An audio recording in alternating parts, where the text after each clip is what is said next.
Hello, Year 11. Welcome to your second week of poetry. So today we are looking at two poems, which are two of my favourites in the anthology. We've got Neutral Tones by Thomas Hardy and Winter Swans by Owen Shears. We're going to start off with the Thomas Hardy poem. So, Thomas Hardy was a Victorian novelist and poet. He's actually more famous for his novels than he is for his poems. He wrote novels you might have heard of, like Tess of the D'Urbervilles, Jude the Obscure, and Far from the Madding Crowd. And many of his novels have characters in them who struggle against their passions and their social circumstances. And so his writing often explores depth of emotion and in relationships, and often within the setting of the natural world. He's quite interested in nature, and he was inspired by the Romantics.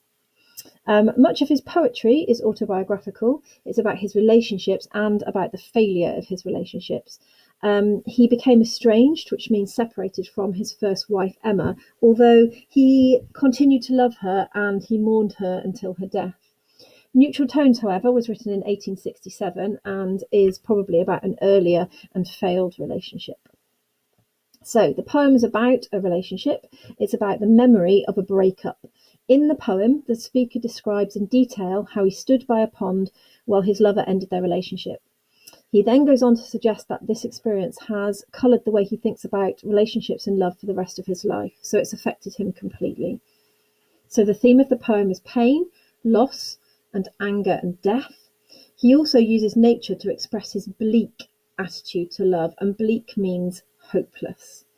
The poem has a pessimistic tone. It's full of bitterness and anger, and it has a negative view of love. So make sure you've got the poem in front of you. We're going to go through the poem now. I'm going to start off by reading it to you. So, Neutral Tones, the one where Hardy recalls the moment a lover left him by a pond in the dead of winter, and how this moment has affected his whole attitude to love ever since. We stood by a pond that winter day, and the sun was white as though chidden of God, and a few leaves lay on the starving sod. They had fallen from an ash and were grey. Your eyes on me were as eyes that rove over tedious riddles solved years ago, and some words played between us to and fro, on which lost the more by our love. The smile on your mouth was the deadest thing, alive enough to have the strength to die, and a grin of bitterness swept thereby like an ominous bird a-wing. Since then, keen lessons that love deceives and rings with wrong have shaped to me your face, and the God-cursed sun, and a tree, and a pond edged with greyish leaves.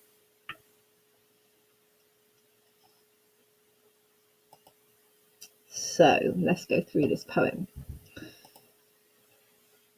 I really like this poem because I particularly like the bitterness in it and how harsh she seems to be towards him.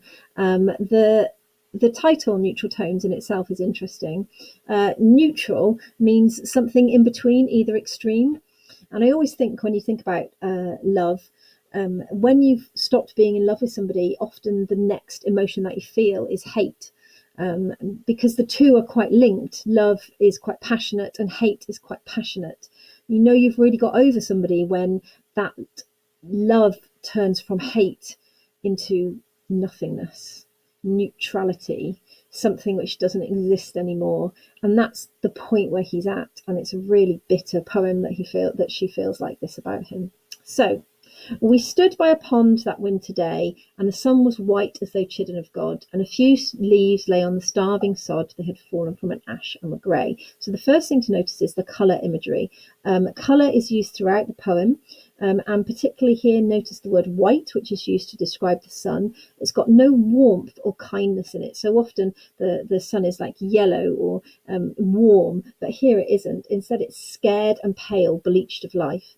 And the word grey also has connotations of death and of decay.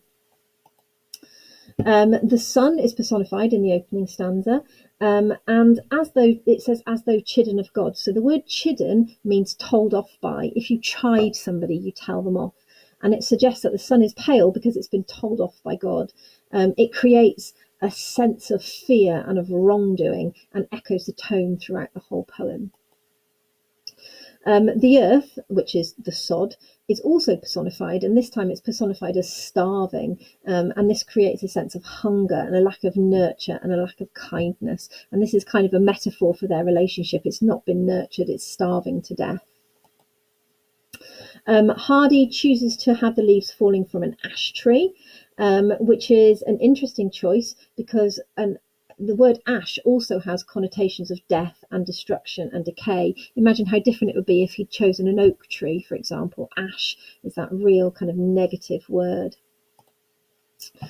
Hardy describes how his lover is looking at him as if he were a boring problem, and there's a simile as eyes that rove over tedious riddles. So he's a tedious riddle, and this links to the title, Neutral Tones. And as I said, the lover is no longer passionately in love with the speaker, but neither do they feel passionately angry with the speaker. They're just neutral, and perhaps that's even more hurtful than a stormy argument might be.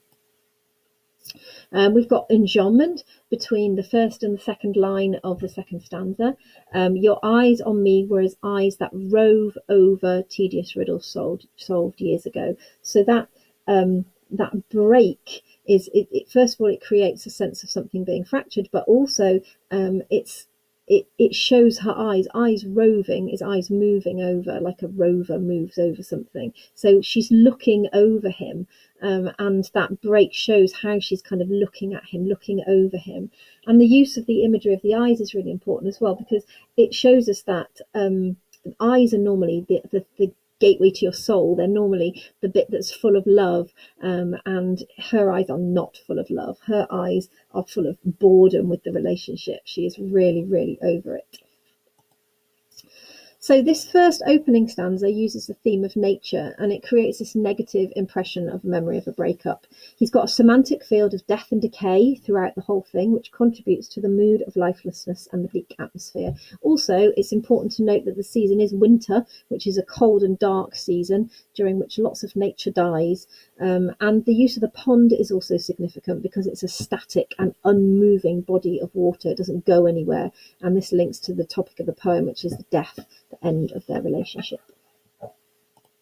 So the second two stanzas, this is a really great line. The smile on your mouth was the deadest thing. And it's a metaphor which compares the lover's smile with the deadest thing. It creates this image of bitterness.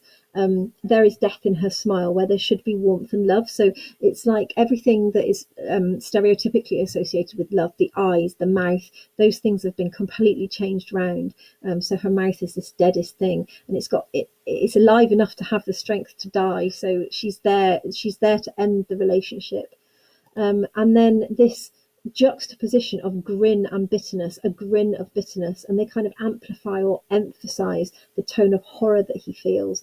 The word bitterness suggests that there is resentment and hate between them. The simile, like an ominous bird a wing. Bird a wing means a bird taking off, a bird flying off. And it compares the smile on her face to a bird flying by. It's fleeting, it disappears very quickly. And the word ominous creates this sense of foreboding and terror. The ellipsis at the end of this stanza denotes the movement from the past to the present. And you can see that at the beginning of the next stanza, it says, since then. So it's an indication that time has passed. So the first three stanzas talk about the memory in the past, and then the ellipsis, and then the since then, the discourse marker since then, brings us up to date, brings us up to the present moment. And it links the memory to the thoughts in the present tense, and it's clear that he's been affected by this moment ever since. So things sometimes have a massive impact on you from a long time ago, and this is one of those things for him. The adjective keen means sharp, and this suggests that the moment that she broke up with him, among other similar moments perhaps, have given him this painful lesson in love. They've taught him that love is deceptive, that love hurts, that love is painful. And then we've got the sibilance all the way through this, and sibilance creates a very soft sound, but because this is such a negative poem, because the tone is so negative, it creates almost like a hissing sound, and it echoes this sense of bitterness and anger that he feels about the situation. Finally, thinking structurally, The whole poem is in regular quatrains, four line stanzas. It's got a regular rhyme scheme, regular lines. And it suggests that this is a memory which he's reflected on and considered frequently. Like he's gone over and over and over it in his mind. And now it's really something that he's almost like rehearsed, that he's thought about over and over again. And that's why it's in the really regular blocks that it is. It's also a cyclical poem, so it ends with the same image that it starts with, and it kind of reveals his inability to move forward from this memory, and it suggests the huge impact that it has had on his life. Okay, there is Thomas Hardy. There is your easy peasy 4-box note maker. What I'd like you to do is I'd like you to go through the annotations that we've just done, and I'd like you to write yourself some of these revision cards. So basically key quotations and analysis. I will carry on once you've finished that. So pause the video and have a go at that now. Right, guys, next poem, Winter Swans. Okay, so this is Owen Shears. This is obviously a much more modern poet. He's it's a more modern poem, and this is I think this is my favourite poem in the whole set. I like it because it's much more hopeful about love. It's got a much more modern attitude to love, I think. So Shears was born in Fiji in 1974, which makes him 2 years younger than me. And he grew up in Abergavenny in South Wales, so quite near us. He often writes about places, landscapes, and the people who live in them. His work explores history, identity, and relationship, and he likes to explore the difficulties people face in simply trying to live. So that kind of fits with this poem quite well. And there are 2 quotations from him that I really like, that if you wanted to learn them and write about them, you could do that. He says, "You can't separate landscape from people. They're completely imbricated." Now that's a great word. It means, like roof tiles are overlapped. That's what it means. So they're completely joined in together. So you're joined in together with your landscape. And I really like that idea, that somehow we're connected to the landscape in which we live. And then the second one is, a poem is not worth putting out into the world unless that personal experience is going to resonate. So you remember the word resonate? It means to kind of something you can identify with, something that means something to you. So unless that personal experience is going to resonate with other people, it has to be a crafted piece of work. And in the end, while it will still have links to me and my life, there's almost as much imagination and invention in any first-person poem as there is in a first-person novel. So what he's saying is that while he takes moments from his life to write about, they're not necessarily directly autobiographical. Okay, so the poem itself, what is it about? It describes a couple who are taking a walk after having had a huge argument. They are angry and separate at the start of the poem, but then they're stopped by this image of these 2 swans swimming on the lake that they're walking around. And the elegance and the beauty of the swans distracts them, makes them think, makes them stop, and it affects the couple. And the woman reminds the man that swans mate for life. So slowly, by the end of the poem, they come together and they're eventually holding hands, and it's clear that they're going to be reconciled. So the poem is about the nature of love and how relationships are worth fighting for. It deals with distance, nature, anger, and then finally reconciliation. It strikes a turbulent tone at the start of the poem, very stormy, but it calms into a more tranquil and harmonious mood by the end of the poem. Let's have a look at the poem.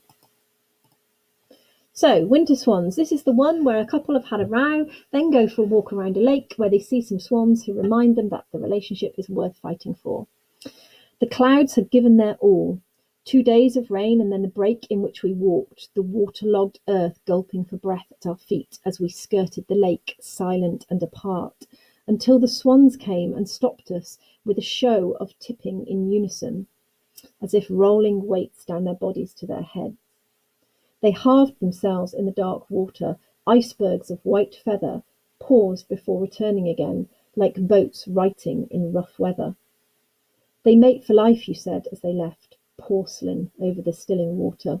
I didn't reply, but as we moved on through the afternoon light, slow stepping in the lake's shingle and sand, I noticed that our hands had, somehow, swum the distance between us, and folded one over the other like a pair of wings settling after flight.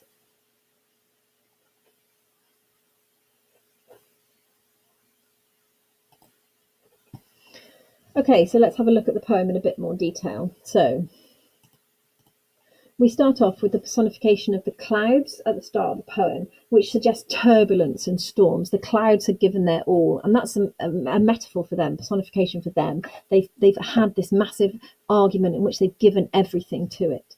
And the use of the weather like this is called pathetic fallacy, and it suggests that they've been having an argument for the last few days, and it creates a tense mood. So there's a big row. Then throughout the whole poem, but here's an example of it at the start, there's enjambment used, and it creates a sense of fracture. Things are breaking apart, and as a couple, they're disjointed and apart, and this is echoed in the structure of the lines. The personification here, the waterlogged earth gulping for breath at our feet, very much like the starving sod in the last poem. It is this image of the wet mud around the edge of the lake, it's waterlogged, but also of something struggling for air, something fighting to survive, and that's like the relationship between the couple. However, throughout the poem, the pronouns we, our, and us are used frequently, so that in spite of the fracture, in spite of the break apart, we get the sense that they're still very much a couple and they're still together. So there's a kind of a theme running through the poem that they are a couple, they're together, they're not completely separate. However, when they skirt the lake, when they go round the edge of the lake, they are described as silent and apart, and these adjectives are even separated by the word and, so it emphasizes that the idea that at this moment they're not together. So then the central motif of the swans is introduced. So from the moment they see the swans, the couple are literally stopped in their tracks. They watch the way the swans act in unison, so that means together. They're elegant and they're beautiful, and the couple watch them turning upside down. So you know how swans dip their heads into the water to get food, so that's what they're doing. They tip upside down, and it says they stopped us with a show of tipping in unison as if rolling weights down the bodies to their heads. So it's kind of a slow and elegant movement. So the swans are an extended metaphor for a relationship, and so in the next stanza it says they halve themselves in the dark water. So the idea that there's this connotation of separating, of something being in half, of something being broken, and it has a negative tone, and that's also emphasized by the phrase dark water. And then there's the metaphor of icebergs of white feather. And that's the back end of the swans as they look under the water for the food. You can't see me, my hands are doing the gestures of the swans tipping, and it has connotations of danger and death, and it refers to the potential death of their relationship, which is always a possibility during this poem. However, you can also say about an iceberg that most of an iceberg is hidden under the water. That's why they're so dangerous. And there's a sense here that the couple have really strong foundations, that there's more to it than meets the eye, that their relationship will survive and they will be able to weather the storm. The simile, like boats righting in rough weather, describes the swans popping back up again to the surface, and it links to the metaphorical storm at the start of the poem. So the clouds have given their all, and like boats in a storm, the swans have returned to normal, and so can the couple. So this is also the end of only the second sentence in the poem, and it's like a metaphorical pause. It's a stop. There's a full stop there, and the couple can stop arguing and maybe they can move on. The only direct speech in the poem, they mate for life, you said, talks about the swans again, but again it's referring to the couple. All the time it's referring to the couple, and it's clear they've made this commitment for life and that they're willing to be reconciled in spite of their differences. So porcelain over the stilling water, it gives a sense of elegance. It's a metaphor to the swans. So porcelain is fine china, very beautiful, very strong. But it also creates a more tranquil mood as the water becomes still again. So having been turbulent and stormy at the start of the poem, now it's stilling. It's becoming like a mirror. Then the next stanza is full of sibilance, a bit like the end of the other poem, but because this poem is much gentler and much calmer by the end, then instead of having a hissing sound, the sibilance has a really gentle sound. So it echoes the sound of their footsteps on the shingle, so that's like smaller stones on the edge of the lake, but it also creates this softness, and that's complemented by, in the previous stanza, the image of the afternoon light. It's like a softer, a more forgiving light. And it's as though the light is metaphorically coming back into their relationship. And the word slow, slow stepping, it feeds into this gentle image, this idea of things becoming more gentle, becoming less harsh, becoming less turbulent. And then finally, in the final image, the simile compares the couple's hands to swan's wings, like a pair of wings settling after flight. And it's beautiful and it's romantic. It shows that whilst the argument may not be entirely over, because realistically, arguments don't end the minute you see a couple of swans on a lake, they've started to make up, they've started to remember what's important to them, and they've started to restore harmony. Structurally, the whole poem's been in tercets, 3-line stanzas, which has this real disjointed and disharmonious feel. But the last 2 lines are this lovely couplet and folded one over the other like a pair of wings settling after flight. So 2 lines together, a couplet. And of course, the word couple is linked to the word couplet, so it echoes the couple themselves, that the last 2 lines is them joining back together again. Oh, it's lovely, isn't it? It's a very nice poem. So that is Winter Swans. So what you need to do now is, there is Owen Shears back again. And here are your cards that you need to make. So draw yourself out those. Make sure that you have got the annotations. So you might have to flick back through and watch me several times over to make sure that you get all of the annotations. So get the annotations into your anthology. There's loads more that you can put on there. I'm only telling you the basics here. If you watch some of the other videos, or if you search online, you can find loads of other things about these poems. They're famous poems. So if you want to add more annotations, by all means, be my guest. And then once you've done that, you need to watch Miss Goodridge's video, which is the next video, which will explain to you how you can write the essay that you're going to be writing this week. Okay, guys.